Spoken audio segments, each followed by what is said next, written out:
Hello everyone. Today we talk about how to fix the app of Meyo.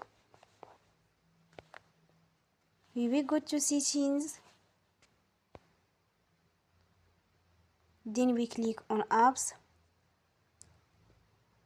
After that you will search the app Meyo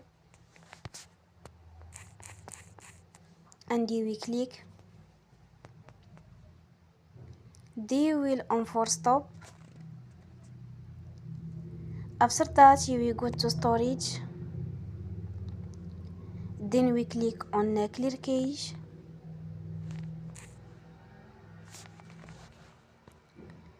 You will go to Play Store and you will update your app.